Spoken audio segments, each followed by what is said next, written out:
Hi guys, I'm Adam Wilborn from WhatCulture. He's Adam Cleary from WhatCulture, and we are here with your afternoon news. It's my show. Does that. Let's cover it.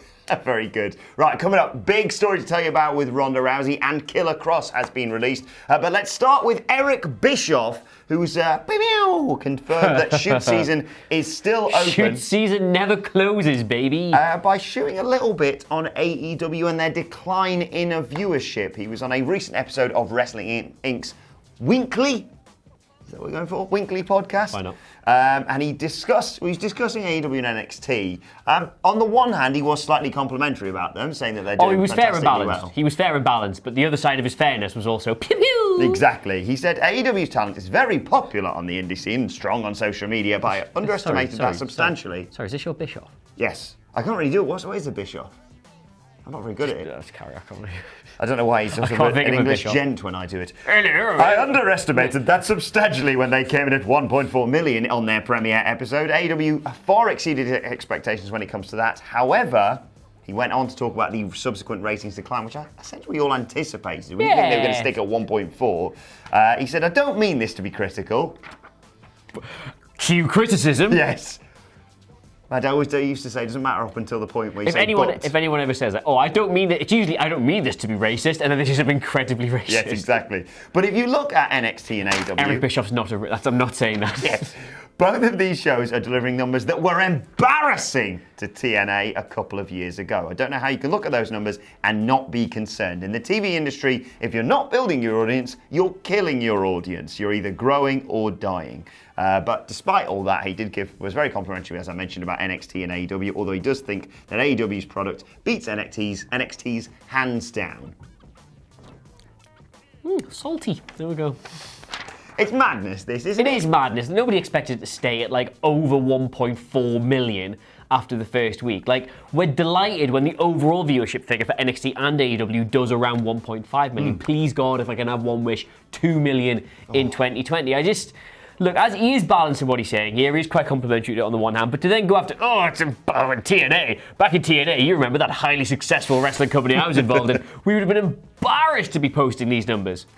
Head to head with another program directly competing with you on the same night. How long was TNA on Monday nights when they went head to head with Raw? 2 weeks? Something like that. I don't know. Something like that. I think every time the tedious rating pattern comes along, you have to basically look at Wednesday night as a wrestling entity. It would be great if Wednesday nights outdrew Mondays. Michael Hamflet has even predicted that might happen next year on a video coming soon to WhatCulture.com.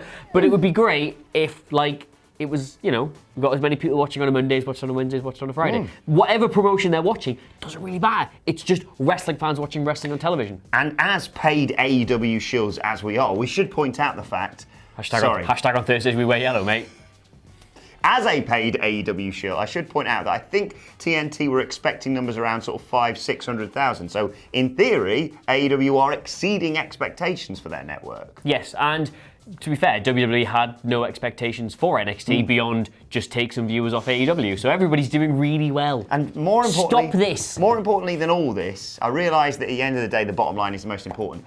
Both shows, particularly this week, are putting out brilliant product. I'll say this, right? If I was Eric Bischoff, I would be going after how bad Fox has been since he's left. Yeah. Sorry, how bad SmackDown's been on Fox since he left. Because they clearly lined him up to take the bullet for the inevitable creative criticism. Oh, it's bad. Oh, we got this guy. He can go. Thank God. Well, get rid of him. That's fine. Thank God he's gone. Right, anyway, where's the dog food? It's been dreadful since he left. Yeah, absolutely. Categorically. Anyway, speaking of dreadful since he left, the women's division in WWE has suffered slightly, I would say, for the absence of Ronda Rousey. And we've been wanting to know when she might be coming back. Not to save the division, it's fine. Bayley's been great as a new character. Sasha's return's been excellent. Becky's done the best she can with the booking she's been offered. Charlotte has been consistently great. We've seen Lacey Evans emerge as not ready for the main event to a solid mid-carder. Carmella is, of course, still there. The Kabuki Warriors have been excellent. And then, of course, there is the...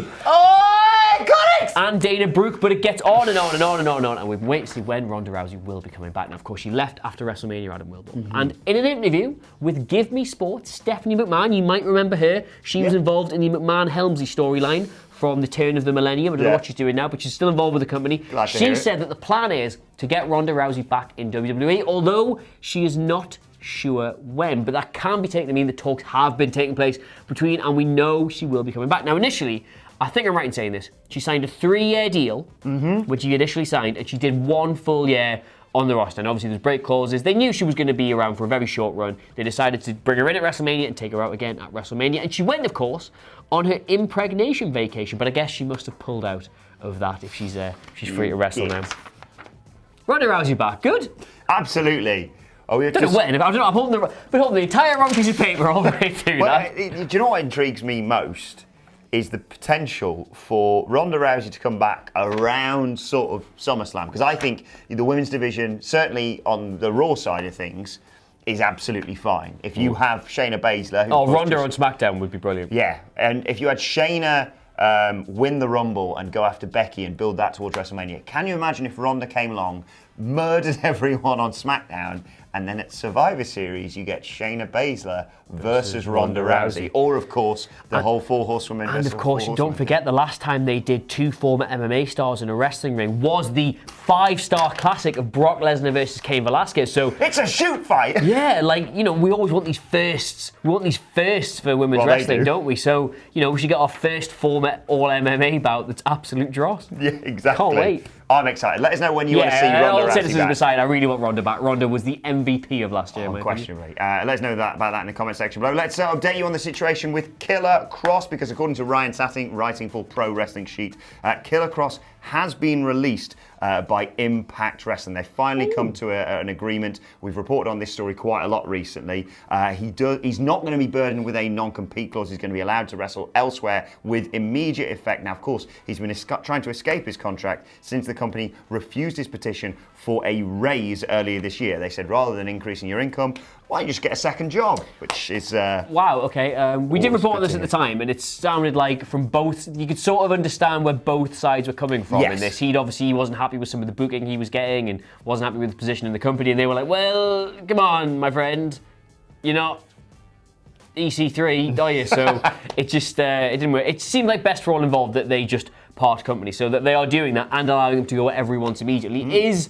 good. This is good news. Yeah, I think he's been competing still in AAA whilst all the situation's been going on. We last saw him in Impact at July's Slammiversary event where he faced Eddie Edwards. But nice, he's free to go and do whatever he wants now, and he's going to be one of the big free agents that I suppose potentially we could see AEW or WWE sniffing around, but who knows. But let's move on to today's very brief and finally, and I'll pass over now to a man who has been involved in a stunner party.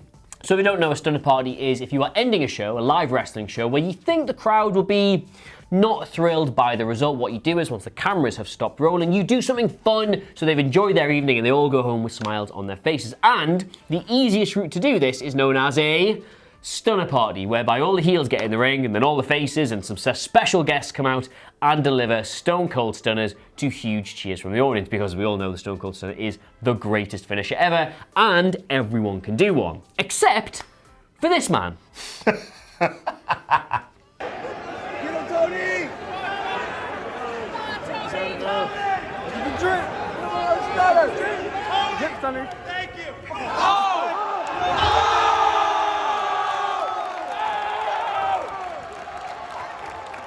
In theory, literally the easiest finishing maneuver for anyone to perform, and yet somehow some people still do not lift their leg to the stomach. They kick them in the shin and then go, sorry, can I just, so do you mind if I just, and then sit down, and it's just, the man is not an athlete, but I am not an athlete, and I deliver an absolutely sick stone cold stunner. He did it almost like in slow motion. I should say the worst one. It's still not the worst one I've ever seen. The worst one, and God love him. Was it Shane McMahon taking one from Kevin Owens? No, it was Dave Bradshaw doing one on Jamie Kennedy. It was honestly the worst. Oh, I don't know if we've got the footage. If not, I'll recreate it for you later. It was bad. Oh, he's too tall. He's too tall. Because that would be my problem. The jump is the intrinsic part of it. You've got to go and then you've got to get up and then come down, because you get the momentum from that. Dave Bradshaw has to crouch down and go, I've got you, and then sit down from there. It was horrendous. Yeah, I don't think I'd be very good at hitting a Stone Cold Stunner. But one person who is very good at hitting a Stone Cold Stunner is referee Aubrey Edwards. Well, as you can see here. Aubrey Edwards there. See, that's how you do one. There you go. That's how you do one. So let us know your thoughts on who you would like to Stone Cold Stunner in the comments section below. Don't forget to like, share, and subscribe. And subscribe to What Culture Wrestling on either iTunes, Spotify, wherever you get your podcasts from, for daily wrestling podcasts. Plus, you can let us know your thoughts on Twitter at WhatCultureWWE. Watch there, follow both of us. You can follow him at Adam Cleary, Clery, and you follow him at Adam Wilborn, WILBOURN. You can follow us all at WhatCultureWWE. My thanks to Adam Cleary. Thank you for watching, and we will see you soon.